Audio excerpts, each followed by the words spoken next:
Hello and welcome back to the Entrepreneur's Anchor. I am Naveen Kumar Selvaraj. Today, we are talking about one of the most pervasive and dangerous challenges in the entrepreneurial world, and that's burnout. This culture of grind, of working tirelessly without rest, or the so called hustle culture, is often celebrated as a badge of honor. To be very honest, I'm guilty myself. There was a time where I used to say proudly that I'm hustling, through sleepless nights, back to back red eye flights. I enjoyed it during the time, but I was celebrating it from a different perspective.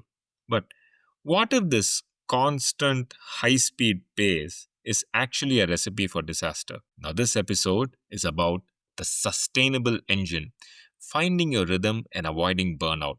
We're going to explore how a spiritually grounded approach to work can help you build a business that is not just successful, but also sustainable. Your body, your mind, and your spirit are not machines.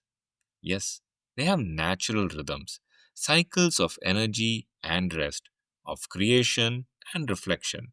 When you ignore these rhythms and push yourself to operate at a constant, unsustainable pace, you're not building a powerful engine, rather, you're slowly destroying it. Yes, true entrepreneurial strength isn't about how hard you can push.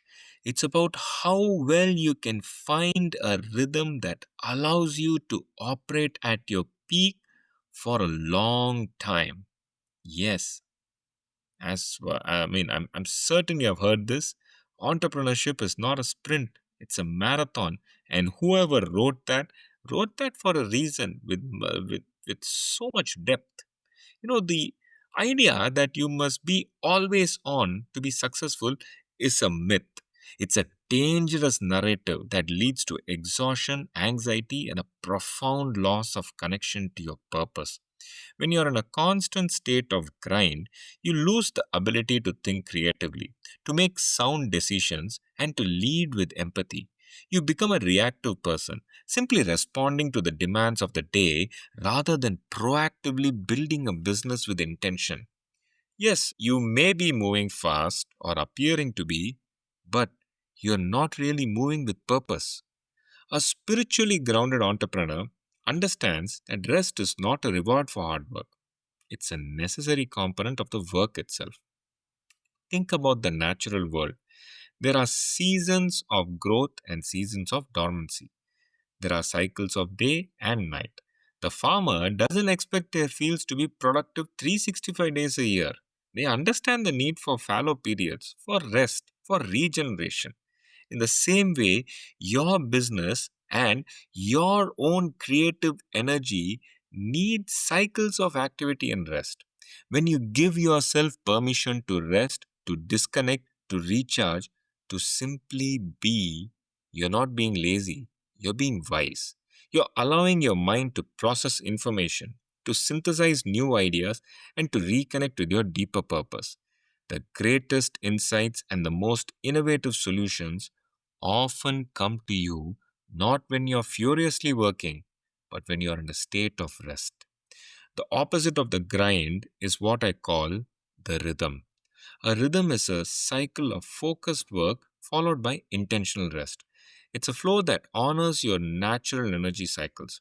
For some, this might be a rhythm of intense work in the morning, followed by a quiet afternoon. For others, it might be a rhythm of a 4 day work week or taking a full month of disconnection every year. There is no one size fits all rhythm. The spiritual work is to listen to your body, listen to your intuition, and to discover the rhythm that is right for you. This requires a profound act of self awareness and a willingness to reject the cultural narrative that says you must be working all the time, or as we may better know it, FOMO. Yep. I remember a period in my life when I was absolutely convinced, I just mentioned it a little while ago, that I had to work 16-hour days, 7 days a week to be successful. And yes, I have done this. Like I said, I'm guilty. I have done this. And I have actually encouraged, people to do it as well. I was growing my business at a rapid pace, but I was also burning out at an even faster rate. I was irritable, anxious, and completely disconnected from family and friends. I was so busy that I wasn't even enjoying the success I was creating. Yes, I literally felt like a hamster on a wheel, like I was just running on a treadmill with no end in sight. The crash, when it came, was inevitable. I became physically and mentally exhausted, and I couldn't work at all. It was a, how do I say, it was a proper wake up call. It was in that period of enforced rest that I realized I was building a business that was not serving my life. Rather, my life was serving my business. I had to redefine what success meant to me. It wasn't just about revenue, it was just about living a life of purpose and joy. I had to learn to build my business around my life and not the other way around. This meant creating boundaries, delegating more, and most importantly, giving myself permission to rest. So, how do you find your rhythm and build a sustainable engine? So, this week's practical application for building your sustainable engine: first, identify what are your peak hours.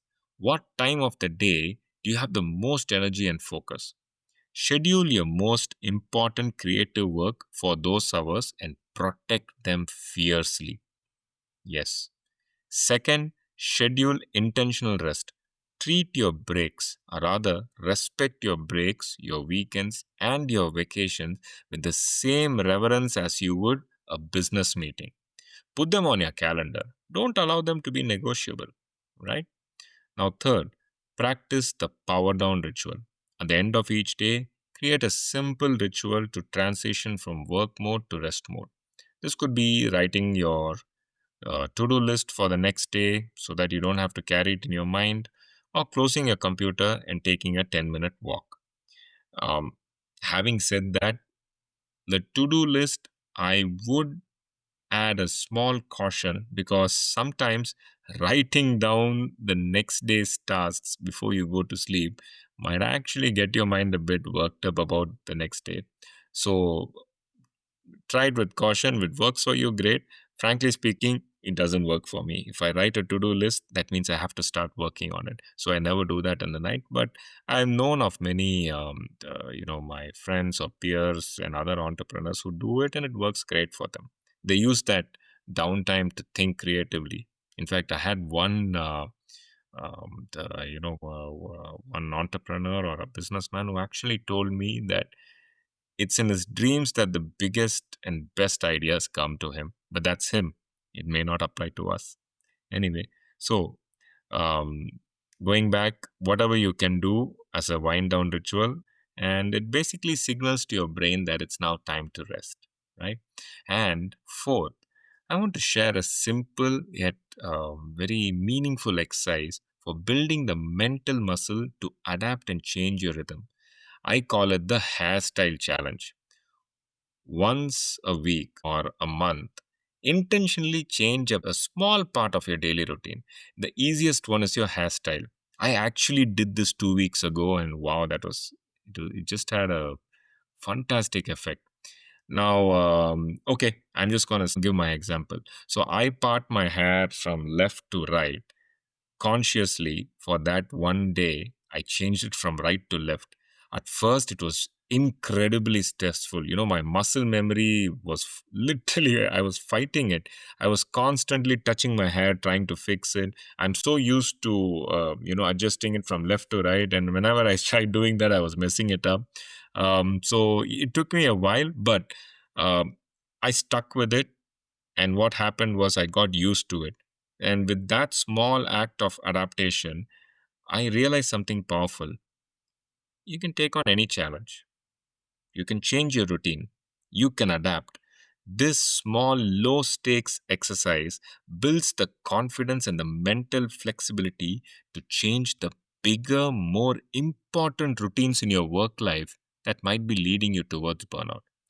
Finally, practice self compassion. This grind culture is built on self criticism. The rhythm culture on the other hand, is built on self-compassion. You miss a day, if you miss a day, if you or a week or a month, don't beat yourself up. Acknowledge it, learn from it, and gently guide yourself back to your rhythm. Right? Thank you for joining me on this episode. Remember, you can't pour from an empty cup. The most sustainable business is the one that is built on a foundation of rest and self care. Please subscribe and share this podcast with a fellow entrepreneur who's on the verge of burnout. Ask him to take it easy, rest, recharge, and then start all over again. Next week, we'll explore the servant leader's crown, building a legacy of impact. Until then, stay grounded, keep building with purpose, and remember, your spirituality is your greatest asset. See you next time.